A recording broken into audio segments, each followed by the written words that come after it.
Mesdames et messieurs, bonjour. Vous suivez votre journal sur Job Africa TV, la chaîne des opportunités d'emploi et des formations en Afrique. Voici les titres de ce journal. La signature d'une convention de partenariat entre le ministère de la Jeunesse, de l'Emploi et le groupe Truist Media. Toujours en Côte d'Ivoire, organisation du deuxième congrès ordinaire de la Confédération estudiantine et scolaire d'Afrique. Les cours à domicile, quel impact sur les apprenants? On en sait plus dans ce journal. Bienvenue, nous débutons ce journal par la signature d'une convention de partenariat.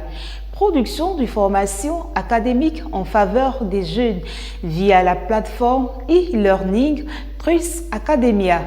Tel est le contenu de la convention de 3 ans entre le ministère de la Jeunesse, de l'Emploi, du Service civique et du groupe Truist Academia. Plus de détails dans ce reportage. D'une durée de 3 années, les programmes contenus dans cette convention seront effectifs avant la fin de l'année 2021. Le groupe Truist Media affiche ainsi sa volonté de mettre ses atouts en faveur de la formation des jeunes en Côte d'Ivoire. De façon pratique, Truist Global produira des contenus éducatifs en lien avec les experts du ministère de la promotion de la jeunesse, de l'insertion professionnelle et du service civique.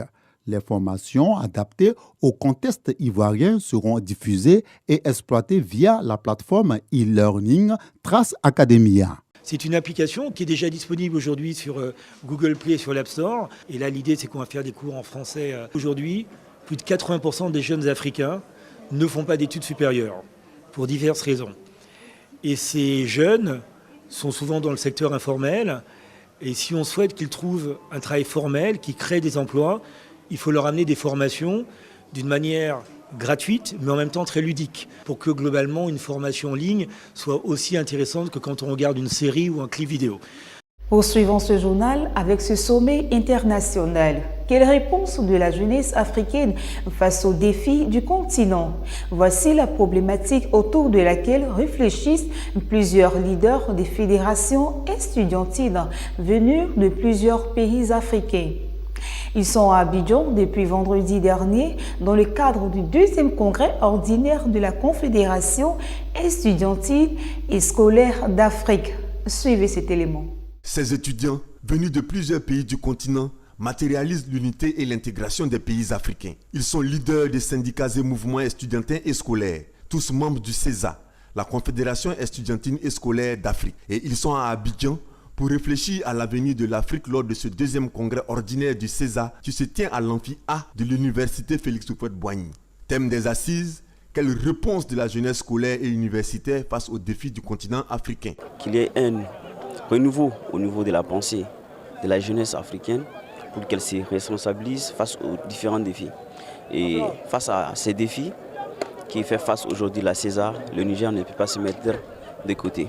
Donc c'est une manière pour nous d'apporter notre contribution. Nous attendons que le thème soit développé en sa toute entièreté pour que les problèmes des étudiants soient connus par tous et que nous passons maintenant en phase de résolution de ces problèmes auprès de nos autorités. Beaucoup de thématiques qui doivent être développées, comme la thématique sur l'école, l'excellence à l'école, sur la thématique sur la mobilité étudiante, la thématique sur les phénomènes sociaux qui minent notre Afrique.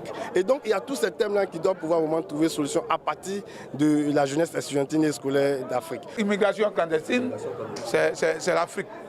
Quand on parle de grossesse en milieu scolaire, c'est l'Afrique. L'Afrique est comme le laboratoire des mauvaises augures.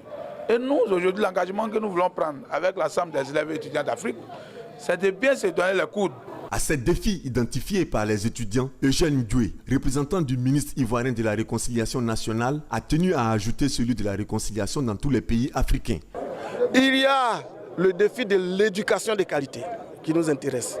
Mais principalement, nous sommes le ministère de la Réconciliation et il y a le défi de la cohésion, le défi de la réconciliation pour certains pays qui ont connu des soubresauts, mais surtout il y a le défi de la paix. L'idée maîtresse qui domine ce deuxième congrès du CESA, c'est l'intégration à tous les niveaux. Uniformisation des calendriers scolaires et universitaires, des scolarités et la libre circulation des élèves et étudiants sur tout le continent. Les assises de la Confédération estudiantine et scolaire d'Afrique vont durer 2 jours. Elles verront l'élection d'un nouveau secrétaire général du CESA et la production d'un livre blanc. Un constat, de nombreux étudiants et même des entreprises depuis quelques décennies s'attellent au cours à domicile, communément appelé répétiteur ou maître de maison selon le lieu de résidence. On retrouve ces enseignants à domicile dans 3 foyers sur 4 en Côte d'Ivoire. Ils sont également présents dans toutes les classes sociales. Le soutien scolaire à domicile est-il nécessaire et surtout, quel est son impact réel sur l'apprenant? Suivons ce reportage.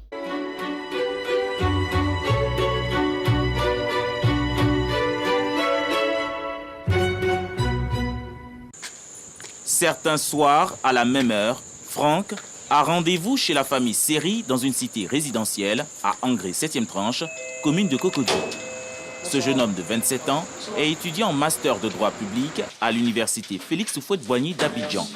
Répétiteur, il dispense des cours depuis 2 ans à Noël et à Évra, les cadets de la fratrie. Une solution pour payer ses frais d'inscription et être autonome financièrement. Pour ce soir, la lecture et les mathématiques sont au programme. À l'école, on n'a pas fait d'exercice d'application. Non, on n'a pas encore fini la leçon. Être répétiteur nécessite, selon Franck, organisation et du professionnalisme. Il faut des répétiteurs capables de pouvoir faire un travail psychologique. Parce qu'aujourd'hui, les enfants ont tendance à plus s'attacher à la facilité. Il me permet de m'améliorer en français, en EDH et puis en histoire. Dans tous les trimestres, j'ai 15 de moyenne. Il y a aussi le stress du résultat attendu par les parents. Il y a aussi l'éducation des enfants. Moi, je peux vous dire qu'il y a des enfants là qui n'ont pas envie de travailler. Le chef de la famille Seri semble approuver le travail de l'encadreur à domicile. Mon fils qui est en classe de 5e travaille très bien en maths et en physique. Donc, comme Franck, il a rehaussé son niveau en français. Aujourd'hui, il est premier en français. Notre boulot nous prend trop de temps. Donc, quand le répétiteur est là, lui, il peut toujours travailler avec l'enfant quand il vient de l'école et donner des conseils à l'enfant pour qu'il soit toujours en contact avec ses études. Le renforcement à domicile, ce n'est plus une activité individuelle depuis un certain temps. Avec une décennie d'existence, cette entreprise s'est spécialisée dans l'enseignement à domicile des élèves de la maternelle, du primaire et du secondaire dans le programme français. Elle recrute chaque année une dizaine d'enseignants pour alimenter son réseau d'encadreurs. Ce matin, la chargée des relations publiques reçoit Macaire, un encadreur postulant. Donc là, vous avez toutes les questions relatives au protocole, tout ce qu'on attend de vous, tout ce qu'Ousdom peut vous apporter. Après 30 minutes d'échange, l'entretien s'avère concluant.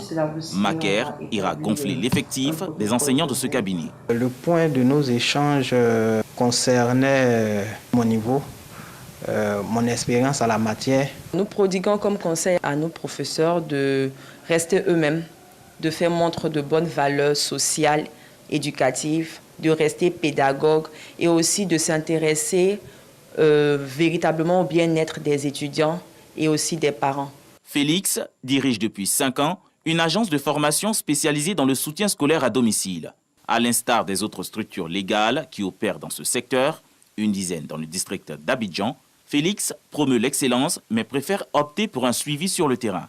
Nous pouvons même arriver et surprendre de façon inopinée, surprendre les enseignants pour voir comment ils travaillent.